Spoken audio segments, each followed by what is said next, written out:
Buenas tardes. Yo soy lo que se interpone entre el almuerzo y la charla que voy a dar ahora, y eso es muy peligroso porque está todo el mundo, me imagino, que saturado. Así que voy a tratar de hacer que el tiempo pase lo más rápido posible. Yo les tengo una mala noticia, y la primera es que ustedes no van a aprender. No porque yo sea especialmente torpe, sino porque escuchar no significa aprender. Ojalá fuera tan sencillo. Yo tengo una máxima: cuanto más habla un profesor, menos aprenden los alumnos. Y por tanto, si escuchar fuera tan fácil como aprender, no haría falta, no tendríamos el problema que tenemos con la educación. Y hoy en día no te basta con escuchar, está muy bien escuchar, está muy bien leer, está muy bien ver, pero únicamente aprendes cuando pones en práctica las cosas que escuchaste. ¿Y eso qué significa? Que si yo quiero saber si alguien es capaz de hacer pastel de choclo, la única manera que yo tengo de comprobarlo es pedirle que me lo demuestre, que lo haga, ¿verdad? No es suficiente con saberse la receta. Y como ustedes durante un rato lo único que van a hacer es estar sentados acá, no van a hacer nada, y como no hacen nada, no van a aprender. Así que les tengo que anunciar esa primera mala noticia para que luego nadie se queje al final. Yo soy también de la época en que cuando los niños nacían las fotos eran en blanco y negro y había que ir a revelarlas. Hay algunos que son de esa generación. Llevo 15 años en Chile, pero como se habrán dado cuenta por mi acento, no soy chileno. Soy el único español, después de argentinos, colombianos, algún chileno infiltrado, soy el único español.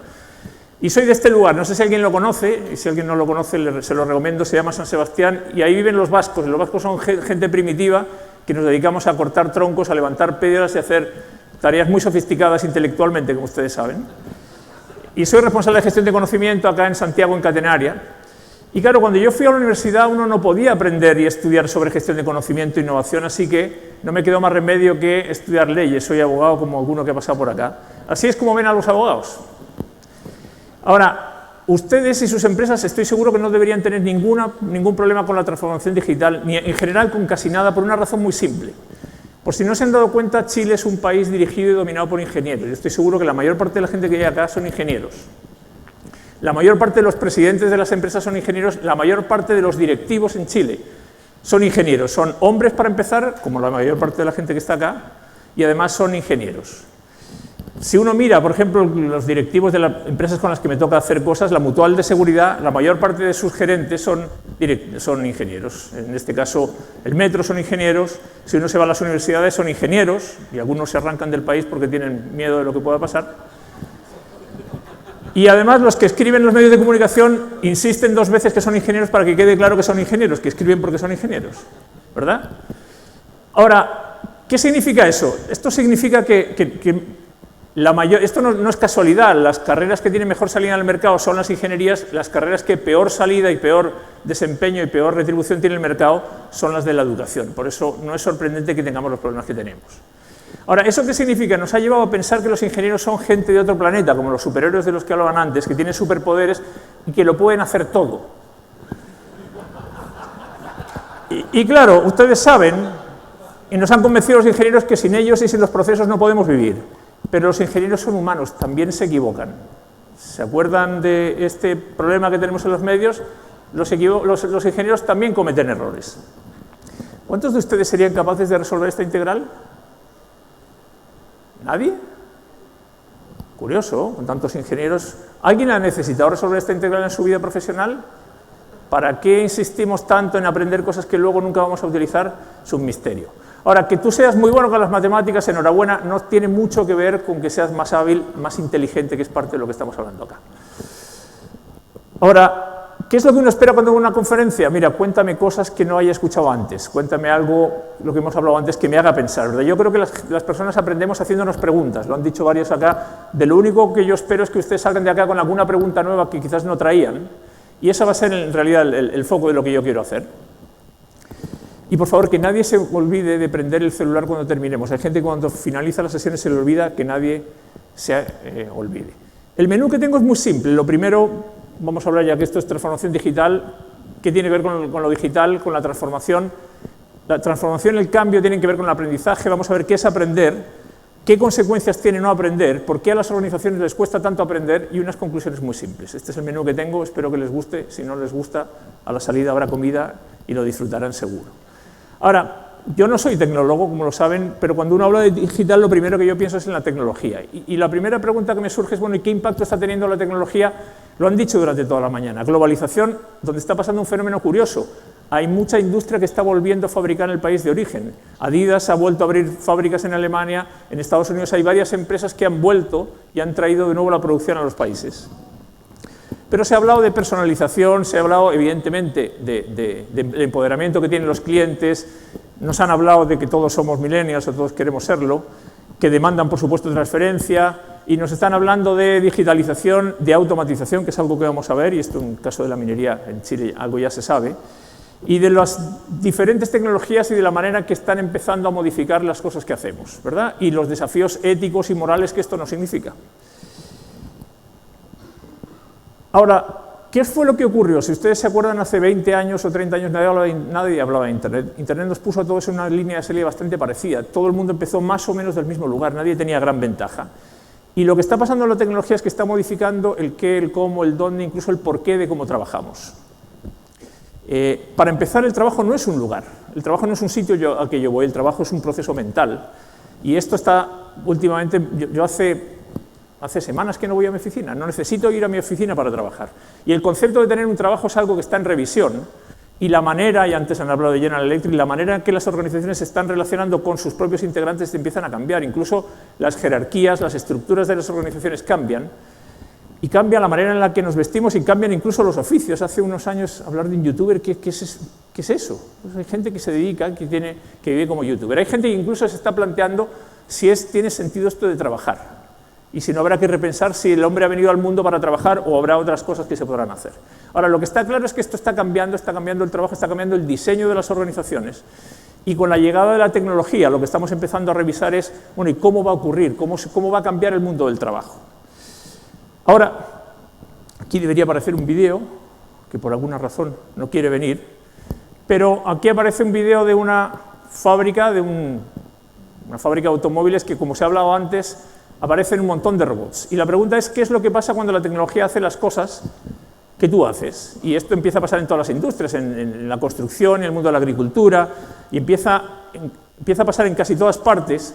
Empieza en Chile también. Antofagasta Mineral se fue hace unos años a Suecia a ver una concentradora donde absolutamente todo estaba automatizado. Ahora, cuando las máquinas hacen lo que tú no quieres hacer, está bien. El problema es qué es lo que empieza a pasar cuando empiezan a hacer cosas que no son tan rutinarias. ¿Y qué es lo que empieza a pasar cuando las máquinas escriben textos que las personas no somos capaces de distinguir si fue escrito por una persona o fue escrito por una máquina? Y entonces empiezan a abordar ámbitos que hasta hace poco eran para los humanos. Empiezan a hacer traducciones, no sé si alguien ha probado últimamente el traductor de Google, tiene un grado de fiabilidad espectacular, y empiezan a meterse en espacios como el mundo de la medicina, que ya se ha hablado antes, no solamente operan, también hacen diagnósticos. Y se meten en el mundo del transporte, y eso puede generar un cambio gigantesco, y empiezan a entrar en ámbitos como la consultoría, en ámbitos que hasta hace poco creíamos que estaban a salvo porque esto requiere una serie de cualidades que aparentemente solamente las tenemos las personas, ¿verdad? Ahora, ¿qué es lo que pasa cuando además de todo eso son capaces de aprender? Ya no hay que enseñarles a que hagan las cosas, sino que ellos solos aprenden por su cuenta. Y ahí empezamos a entrar en otro mundo totalmente diferente, ya no hay que programarlas, sino que son capaces de aprender cómo aprendemos las personas. Y empieza a desdibujarse la diferencia entre las máquinas y las personas, porque ya no tengo por qué decirle lo que tiene que hacer, ellas solas van aprendiendo, ¿verdad? Bueno, esto es lo que parece que viene, parece que no va a haber nadie, ningún sector, lo han dicho antes, que se pueda librar de esto. Da lo mismo que tú digas, no es que yo me dedico al periodismo, no importa, no es que yo estoy en el ámbito del turismo, no tiene nada que ver, o el mundo de las fuerzas de seguridad, no importa. La tecnología, la llegada de la inteligencia para hacer lo que tú haces va a llegar a todas partes, y parte de la discusión es qué pasa si esto destruye empleo, qué es lo que vamos a hacer. Y aquí hay, ya lo han hablado antes, lo ha dicho Alfredo, lo han dicho varios, aquí hay montones de preguntas que uno puede hacerse para las que no necesariamente tenemos respuestas. Lo que sí que está claro es que si sigues haciendo lo que has hecho hasta ahora, tarde o temprano te vas a quedar sin trabajo porque una máquina lo va a hacer mejor que tú, ¿verdad? Entonces, cuando una máquina hace lo mismo que tú, tienes todas las de perder, porque las máquinas no piden vacaciones, no piden aumento de sueldo, no se pelean con el jefe, no tienen sindicatos, en fin, ya saben, la lista es larguísima. Por tanto, lo que hay que pensar es si una máquina es capaz de hacer lo que tú haces, y parece que va a haber pocas cosas que estén fuera de su alcance, tarde o temprano lo hará, con lo cual lo que mejor que podemos hacer es dejar que las máquinas hagan el trabajo que nosotros no queremos hacer, que ellas hagan el trabajo sucio. Y esto, como hemos dicho, va a afectar a todo aquello, en primer lugar, que no sea tan creativo. Y hay listas circulando sobre qué trabajos son más automatizables, incluso la selección chilena está utilizando la tecnología para aprender. Por suerte hay algún ámbito que por ahora queda al margen, pero no sabemos cuánto tiempo será, así que aprovechen y dense prisa, por si acaso. Ahora, fíjense, esta es la primera vez que las máquinas amenazan con sustituir nuestro cerebro. Hasta hace nada hacían las cosas que nosotros no queríamos hacer, sustituían nuestros músculos. Están haciendo por nosotros lo que hizo la máquina de vapor en la época de la Revolución Industrial. Y por tanto deberíamos estar relativamente felices, porque lo que están haciendo es descargarnos del trabajo sucio y nos están llevando hacia el mundo intelectual, que es, lo han dicho varias veces, es mucho más satisfactorio, debería serlo. Y en realidad lo que hay que agradecerle a la inteligencia artificial es que nos ayuda a hacernos más inteligentes por una razón. Nos obliga a pensar qué significa la inteligencia, cosa que aquí todavía no hemos discutido, y nos obliga a investigar cómo funciona el cerebro, del que todavía sabemos muy poquito. No estamos haciendo máquinas inteligentes, estamos haciendo máquinas que hacen cosas que nosotros no podemos hacer, que no significa que sean inteligentes. Si quieren entramos en esa discusión. Ahora la pregunta es, ¿por qué querrías hacer tú algo que una máquina es capaz de hacer? Qué aburrido, deja a la máquina que lo haga, concéntrate tú en otras cosas. Hace unos años me invitaron acá a la Universidad de Chile a un congreso de neurociencias y educación. Eran todos psiquiatras, yo no tengo ni idea de psiquiatría, pero en la cena con los ponentes, una vez que los tipos habían tomado y estaban ya un poco alegres, les hice una pregunta, les dije, oiga, ¿el cerebro tiene una capacidad finita o es infinita? Y ellos me dijeron, no, todo dispositivo físico tiene capacidad, tiene límites. Entonces dije, chuta, si tiene límites, entonces tenemos que pensar muy bien para qué lo dedicamos, no puede hacerlo todo, por tanto hay que priorizar muy bien qué le pedimos que haga el cerebro. Las máquinas, ya lo sabemos, tienen mucha más capacidad que nosotros de almacenar información y de procesarla mucho más rápido de lo que podemos hacer nosotros, con lo cual lo que tenemos que pensar es para qué tendrá sentido usar el cerebro. Hoy en día la educación, que se ha mencionado muy tangencialmente, convence a los niños que la función del cerebro es almacenar cosas, recordarlas y repetirlas tal y como te las dijeron en un examen, y si haces ese ejercicio te ponen buena nota y eres inteligente. Una gran mentira, pero todos nos la hemos creído. Y estamos menospreciando la verdadera capacidad que tiene nuestro cerebro. Nuestro cerebro no está diseñado para almacenar información y luego regurgitarla. Entonces la pregunta es, ¿seguimos usando el cerebro para hacer aquello que las máquinas hacen mejor que nosotros? ¿O empezamos a pensar en otras cosas? ¿Utilizamos la inteligencia artificial e intentamos competir con ella, a ver quién gana? ¿O la utilizamos para superar y potenciar las limitaciones que tenemos? Y esa es la gran discusión. Y eso nos lleva a pensar en qué seremos más valiosos, qué somos capaces de hacer todavía, que las máquinas no pueden hacer, porque nuestros hijos no van a competir solamente con otros hijos, van a competir con máquinas. Y eso nos lleva justamente por el camino de lo que se ha conversado antes, de innovación, de creatividad, de pensar, de razonar, de resolver problemas. Esas son las habilidades que teóricamente tenemos que desarrollar, que no te las enseñan en ningún sitio. Y eso nos obliga a concentrarnos justamente en desarrollar la capacidad de pensar. Claro, no necesitamos, por tanto, meterle más información en el cerebro de los niños, que todo el mundo lo olvida. Si ustedes no saben hacer una integral ahora, es como si nunca lo hubieran aprendido.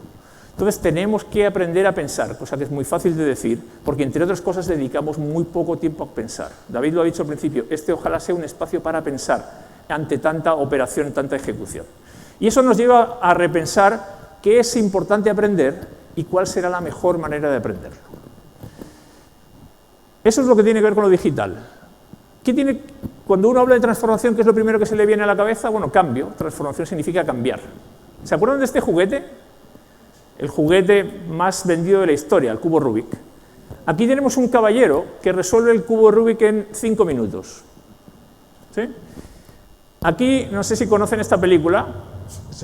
Pueden subir un poquito el volumen. ¿Se acuerdan de esta película, En busca de la felicidad? Este juguete es imposible. Will Smith. Bueno, Will Smith resuelve el cubo y luego se lo llevan a la televisión francesa para que demuestre que el tipo aprendió a resolver el cubo. Y lo hizo. Y lo resuelve en 55 segundos. ¿Sí?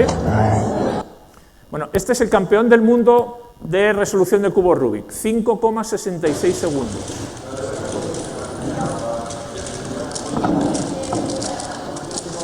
Para que me crean. ¿Ok? Ahora la pregunta es, chuta, ¿cuál es la diferencia? ¿Por qué? Porque el cubo es el mismo, son 3 seres humanos, uno tarda 5 minutos, uno tarda 1 minuto, uno tarda 5,66 segundos. Y es evidente, la clave es el conocimiento. Se habla hoy acá de conocimiento. La clave es que este tipo ha aprendido, ha practicado hasta que es capaz de hacerlo tan rápido. Y ya sabemos que ni las personas ni las organizaciones pueden funcionar sin conocimiento. De hecho, esto que yo estoy diciendo, esta frase es de la Biblia. no es nada nuevo, nada que no sepamos desde hace muchísimo tiempo. El conocimiento es la experiencia que nos permite tomar decisiones y actuar. No es lo que sabes, es lo que haces con lo que sabes, que es muy diferente. Claro, si se fijan a mediados del siglo XX, fíjense lo que ocurría. Argentina, que está bien representada hoy, era un país que estaba por encima de Francia, de Alemania, de Noruega. Y Corea era un país que estaba a nivel de países que hoy en día tampoco han crecido demasiado, como puede ser Marruecos, Bolivia, Zambia. Y Alemania y en este caso Japón estaban destruidos por la guerra. ¿Qué es lo que pasa para que medio siglo después esto se dé completamente la vuelta? ¿Qué pasa? ¿Que hay una epidemia y en Argentina algo les pasa que se vuelven menos listos y en los otros países la mutación es al contrario? Bueno, lo que ocurre es que hay países que se estancan y dejan de aprender y hay países que avanzan y generan conocimiento y modifican su sistema educativo y progresan. Entonces, los países más desarrollados, fíjense, esta es la lista de los países más desarrollados del mundo, que curiosamente coincide con los países donde menos se trabaja. Y uno dice, ¿cómo es posible que trabajen menos? Bueno, es el concepto que ha aparecido antes de productividad. Si yo no soy productivo, tengo que dedicar más horas para hacer lo que otros hacen en menos tiempo. Y claro, de nuevo, ¿y esto a qué se debe? ¿Es genético? O sea, si uno coge el país más avanzado del mundo, que es Noruega, los niños noruegos, mira, son más inteligentes, no hay nada que hacer. Y en Chile, pues, cagamos, no podemos hacer nada porque no somos noruegos. Y no te cuento en Congo ya sí que se tienen que suicidar porque no hay nada que hacer, es un tema de ADN. Evidentemente no tiene nada que ver. Fíjense, esta frase se la escuché yo al presidente de una multinacional en Chile. ¿Qué me diferencia a mí del resto de mis colaboradores? Yo no soy más inteligente porque en promedio la mayor parte de los seres humanos somos muy parecidos. Lo que tengo es conocimientos que ellos no tienen porque he tenido más posibilidades de aprender. Esa es la diferencia. He aprendido cosas que ellos no saben. Y este señor, conocido en Silicon Valley, cuando le preguntan, oye, ¿qué explica que Silicon Valley sea distinto? Mira, lo único que hacemos es contratamos buenos empleados, los entrenamos, los desarrollamos y evitamos que se vayan. Pero no hay nada mágico, no hay ninguna cosa en el medio ambiente en Silicon Valley que lo haga distinto. Este señor, que es el campeón del mundo de ajedrez, no te gana porque sea noruego, te gana porque tiene más conocimiento que tú. Esa es la razón, no es otra. Y por tanto, invertir en conocimiento, lo dijo uno de los padres de la patria en Estados Unidos, siempre es una buena decisión. Lo que tú eres hoy en día es el resultado del conocimiento que tienes. Tú eres en función del conocimiento que tienes. Y eso significa que de aquí en adelante, para todo lo que hagas en el futuro, vas a seguir necesitando conocimiento. Y por ello, para eso necesitas aprender. La empresa más antigua del mundo sabe que tiene que aprender porque se queda sin clientes. Y la empresa más moderna o más reconocida del mundo sabe que tiene que aprender porque se equivoca. El proceso que produce conocimiento se llama aprendizaje. Por eso es tan importante aprender, porque si yo quiero tener conocimiento, necesito haber aprendido previamente. No hay magia. Puede ganar, a veces no se puede. Final de la Confederaciones con Alemania, ¿se acuerdan? 1-0. Entrevista a Claudio Bravo. En un minuto habla 4 veces de aprender. Tenemos que aprender, en este tipo de partidos se aprenden, de estas selecciones que son campeones del mundo aprendemos. Es decir, eres lo que has aprendido. Miren, no hay 50 años de mala suerte ininterrumpida. Eres lo que has aprendido y por tanto serás en el futuro lo que seas capaz de aprender. Y eso depende de ti. ¿Por qué? Porque todos llegamos al mundo así, en pelotas y sin saber nada. Todos llegamos igual, no sabíamos nada. Todo lo hemos tenido que aprender, aunque no nos acordemos. No hay ningún cinturón negro que naciera cinturón negro. Nacieron cinturón blanco, era torpe, se equivocaba, le costó, metió un montón de horas, practicó, aprendió, llegó a cinturón negro. ¿Y eso qué significa? Que cuando dominábamos nuestro Rubik, nuestro cubito, de repente aparecieron un montón de variantes del cubo. ¿Se acuerdan? Y dijo, chuta. Y encima llegó la tecnología, ¿verdad? Y fíjense, esta es la máquina que resuelve el cubo Rubik más rápido por ahora.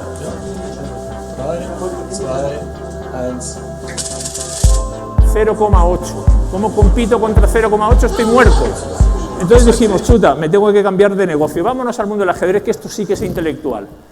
Y claro, estábamos tan felices en nuestro negocio del ajedrez y llegó Deep Blue y se cargó a Kasparov.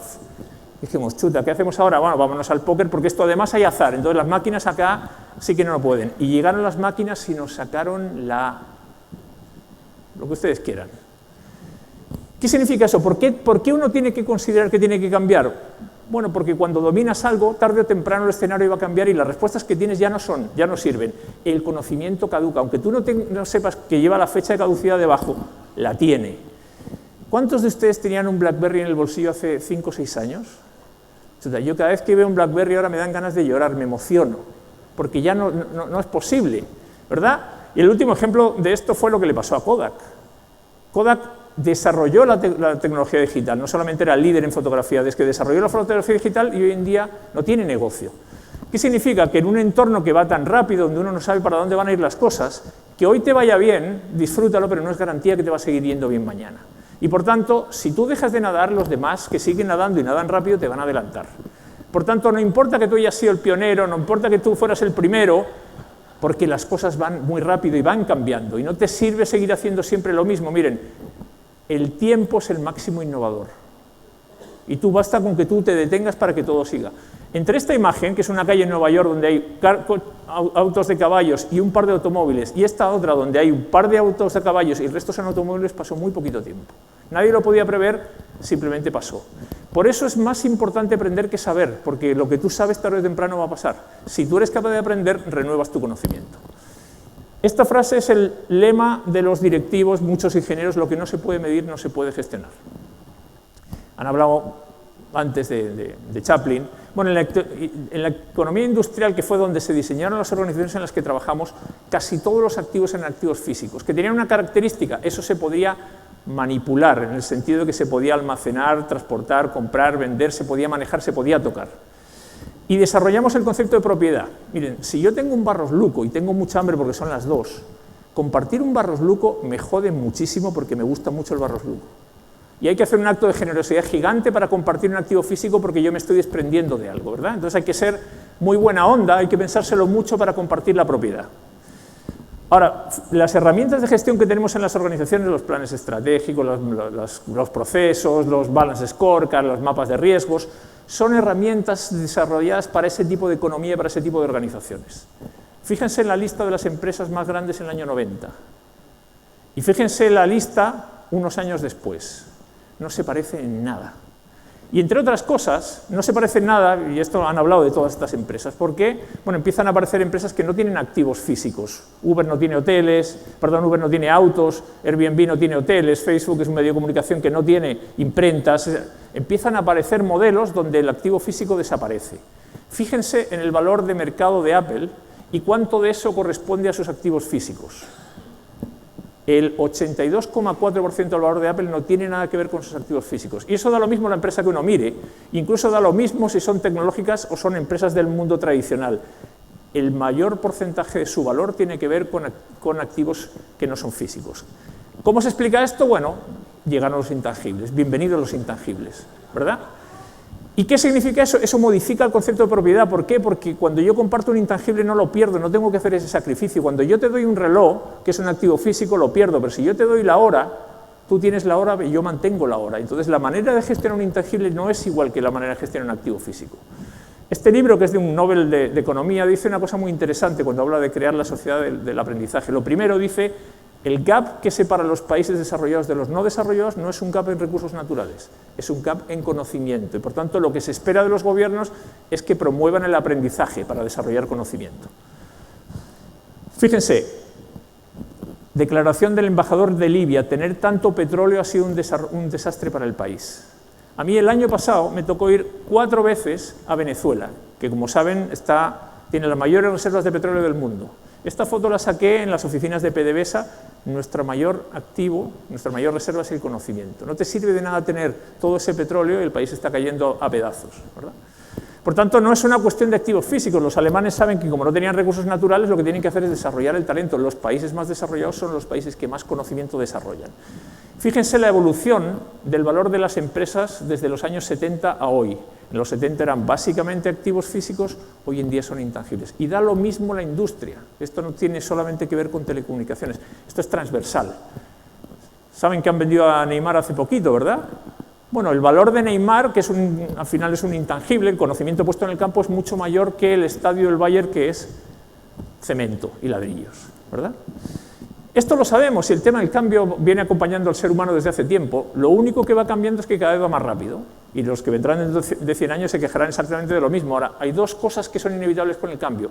Lo primero es que no lo puedes impedir, y lo segundo es que todo el mundo lo intenta evitar, pero no hay manera. Estamos acostumbrados a escuchar temas del cambio, el cambio climático, cómo cambió en el caso de la selección chilena la llegada o no de Bielsa, esto es una gran discusión.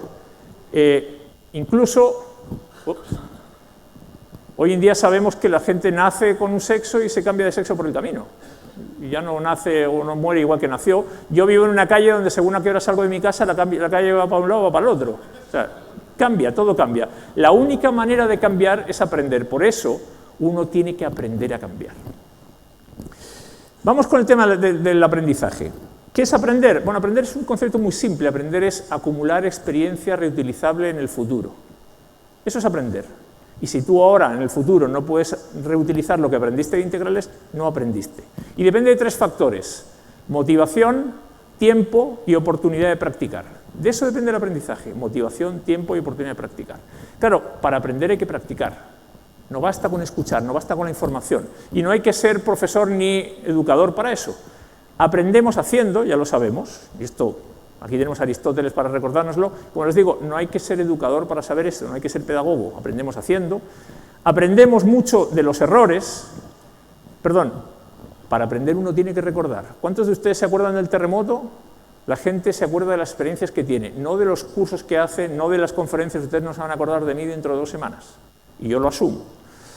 Aprendemos con otros, aprendemos de otros, aprendemos en comunidad, por eso el concepto de comunidad es tan importante. Y aprendemos mucho de los errores. Los errores son la principal fuente de aprendizaje si los queremos aprovechar. Claro, para aprender uno tiene que ser curioso y hacerse preguntas. Las máquinas no te hacen preguntas por ahora, las máquinas lo que hacen es darte respuestas. Y la educación, el sistema educativo está lleno de respuestas a preguntas que tú nunca te hiciste, te las hizo el profesor. Como la pregunta no te importaba, te la aprendiste de memoria, la respondiste y se te olvidó. El aprendizaje se basa en preguntas que tienen que ser tuyas.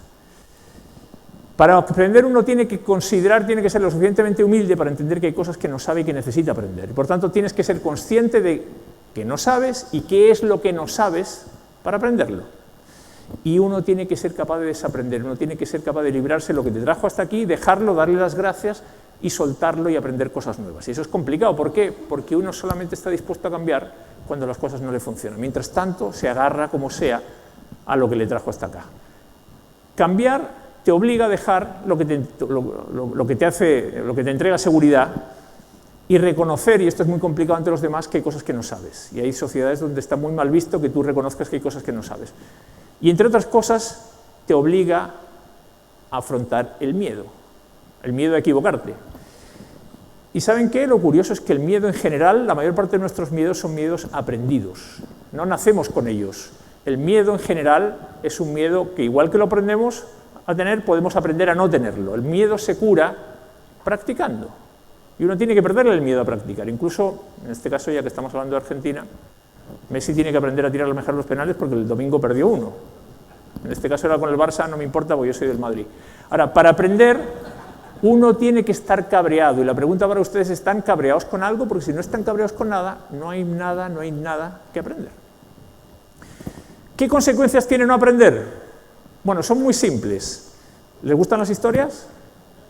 ¿Sí? Miren, este día de febrero, que posiblemente nadie lo recuerda, una niña de 2 años se cae en una piscina y empieza a ahogarse. Esto pasa todos los veranos, en todo el mundo.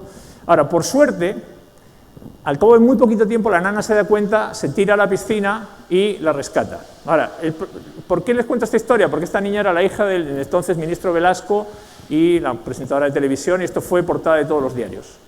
La niña, por suerte, al cabo de poquito tiempo, hubo dudas si se iba a sobrevivir o no, sobrevivió y salió indemne sin secuelas. Ahora, esto evidentemente es un problema de aprendizaje.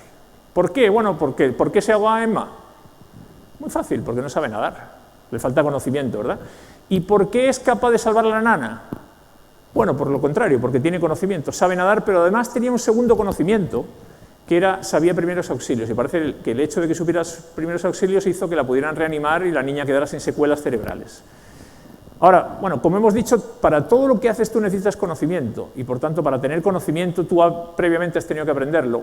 La nana, llegado el momento, tiene conocimiento valioso y es capaz de utilizarlo, porque si no, no tendríamos un muerto, tendríamos 2 muertos. Claro, cuando uno contrata a una nana, ¿se preocupa de verificar que la nana sabe nadar y sabe primeros auxilios? Ni cagando, yo desde luego no lo hago. Bueno, Emma, por el contrario, no tiene conocimiento, llega el momento que lo necesita, no lo puede utilizar, no sabe nadar y pone en riesgo su vida, ¿verdad? Ahora, ¿cómo se podía haber evitado este problema? Hay muchas maneras. Uno puede poner una valla alrededor de la piscina y puede tratar de poner una lona y puede poner un dispositivo. ¿Cuál es el mejor remedio siempre? Conocimiento. Aprender a nadar y se terminan todos los problemas, ¿verdad? Si tú no aprendes, hay muchas veces en que pones en riesgo tu vida. O sea, aprender y generar conocimiento es una cuestión muchas veces de vida o muerte. ¿Qué es lo que pasa cuando no aprendes? ¿Qué consecuencias tiene? Que se repiten los errores. Y hay errores que tienen consecuencias gravísimas. Y a los directivos no les importa tanto que se cometan errores, les importa mucho que se repitan. ¿Por qué ocurren los errores en las organizaciones? Bueno, porque las personas no tienen conocimiento suficiente. ¿Por qué se repitan? Y por si alguien no lo sabe, esta mañana nuestro amigo Vidal ha vuelto a tener una reincidencia. ¿Por qué se repiten? Chuta, porque no aprenden. Lo peor de un error, insisto, es repetirlo. Y Vidal no aprende. ¿Se acuerdan de la época que a Medel lo expulsaban en hartos partidos y dejaba a su equipo con uno menos? Ya no ocurre. ¿Qué consecuencias tiene no aprender? Bueno, reinventas ruedas, inviertes un montón de recursos y de tiempo en cosas que ya habías hecho. ¿Qué consecuencias tiene? Que pasas y dilapidas un montón de tiempo y de plata de nuevo en buscar información, generar información que ya tenías. Empiezas a tener dificultades para compartir el conocimiento de los aprendizajes entre diferentes áreas o grupos y eso te genera diferentes niveles de desempeño. Tienes equipos que lo hacen muy bien o países que lo hacen mucho mejor que otros. Y finalmente tu curva de aprendizaje de la gente que entra de estos millennials, que además se van muy pronto, es larguísima y pierdes la oportunidad de que sean productivos. O sea, no aprender tiene consecuencias. Y tiene consecuencias de muchos tipos y para el negocio con consecuencias económicas. Miren, hace unos años me invitaron a una reunión de las empresas petroleras en Colombia y antes de que yo hablara, habló el responsable de British Petroleum que contó el problema, el accidente que hubo en el Golfo de México, no sé si se acuerdan, la peor catástrofe ecológica de la historia. Y cuando él lo contó, no solamente contó el impacto económico, ecológico en vidas humanas, revisó los 8 problemas que ocurrieron en la plataforma ese día que generaron la explosión y generaron todo este accidente. Y yo le pregunté, ¿estos 8 errores eran nuevos en la historia de British Petroleum? Me dijo, no, se sabían, pero el equipo que estaba operando esa plataforma no lo sabía. Y curiosamente después averiguaron que en Texas, unos años antes, habían tenido más o menos un problema similar. Simplemente no aprendieron, repitieron el mismo error. ¿Por qué será que las organizaciones tienen problemas para aprender? Miren, los seres humanos tenemos un órgano que está especialmente diseñado para gestionar el conocimiento y aprender. Y aunque ustedes no lo crean, todos los seres humanos lo tienen. Hay algunos que uno lo mira y dice, parece que no, pero sí, se llama cerebro. Y yo todavía no he visto nunca el cerebro en una organización. Las organizaciones nadie las diseñó para que tuvieran un cerebro para aprender. ¿Qué es lo que hace el cerebro de una persona para asegurarse que aprendes? Miren, ¿alguien acá se perdió el terremoto del 2010? ¿Estuvieron? Ok. Que no vuelva a ocurrir, ¿eh? Pero bueno, no te preocupes porque va a llegar otro terremoto rápido, así que... ¿Qué fue lo que pasó ese día a las 3:30 y tantas de la mañana? Bueno, empieza el terremoto y tu cuerpo y tu cerebro te dicen, chuta, aquí está pasando algo distinto a lo normal. Yo no conozco a nadie que se sentara al borde de la cama y dijera, interesante el fenómeno que está ocurriendo, sino que todo el mundo empezó a actuar. Y lo que ocurre es que tu cerebro empieza a buscar conocimiento y cuando busca conocimiento para actuar solamente pueden pasar 2 cosas. Una es que lo encuentre y te diga, mira, ante un terremoto, ¿qué hay que hacer? Alejarse de los cristales, buscar a los niños, ponerse... Que eso fue lo que hizo mi señora, que por suerte estaba durmiendo al lado mío esa noche. Y la otra alternativa es que busque y no encuentre. Y busca y dice, chuta, andar en bicicleta, hacer pastel de choclo, hacer presentaciones PowerPoint. Y al cabo de un rato dice, conocimiento, terremotos, not found, que fue lo que me pasó a mí, que yo no había vivido nunca un terremoto. No hay otra alternativa, o busca y encuentra o no encuentra.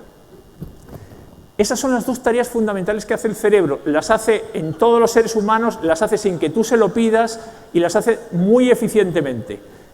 Te provee el conocimiento que tú tienes, cuando lo tienes, y se asegura de almacenar lo que tú vas aprendiendo para que cuando lo necesites en el futuro, recuérdense, acumular experiencia y reutilizar en el futuro, cuando lo necesites lo tengas disponible. Si yo a ti te doy una bicicleta y tú agarras la bicicleta y te pones a hacer pastel de choclo, yo digo, este tipo tiene un problema. Pero tu cerebro no se equivoca en eso. El problema es que las organizaciones no tienen cerebro. Como no tienen cerebro, difícilmente pueden aprender. Miren, en cualquier empresa las cosas importantes tienen dueño. Si uno va a mirar, chuta, ¿quién es el dueño de los clientes? Ahí aparece la gente comercial con la bandera. O si uno va a ver quién es el dueño de los productos, uno tiene operaciones o tiene fabricación. Si va a ver a los datos, ya sabemos quién es el dueño. Y si va uno a buscar quién maneja la plata, ya sabemos que la gente de finanzas... Pero si uno va a mirar, bueno, ¿y quién carajo se hace cargo del aprendizaje? No hay nadie a cargo, porque recursos humanos y capacitación no son dueños del aprendizaje, son dueños de los cursos, pero no tienen nada que ver con aprender. Y cuando las cosas no tienen dueño, penan, porque nadie les hace caso. Vamos a las conclusiones. ¿Están muy cansados? ¿Me aguantan las conclusiones? ¿Estamos listos ya para comer? Ok. Me han dicho que les gustan las historias. Tengo una historia de japoneses y pescado fresco. Ustedes saben que a los japoneses les gusta mucho el pescado fresco. Les gusta tanto que se han comido todos los peces que están alrededor de la costa de Japón. Entonces dijeron a los tipos, bueno, nos gusta tanto el pescado, que lo que hicieron fue hacer barcos más grandes para irse más lejos. El problema es que cuando más lejos se iban, más tardaban en volver. Entonces el pescado cuando volvían no estaba fresco. Y a los japoneses les gusta el pescado fresco. Entonces dijeron, chuta, ¿qué hacemos? Y algún japonés dijo en el área de innovación de por allá, ¿y por qué no armamos y metemos unos refrigeradores de manera que no importa lo lejos que nos vayamos, volvemos con el pescado que está fresco? Pero claro, los japoneses son japoneses, pero no son tontos y son capaces de distinguir el sabor entre el pescado fresco y el congelado. Y claro, el pescado congelado había que venderlo más barato. Entonces dijeron, chuta, ¿y qué hacemos ahora? Y a alguien se le ocurrió, bueno, ¿y por qué no metemos un pequeño estanque de manera que los peces vienen en agua y por tanto ya no están congelados, vienen frescos?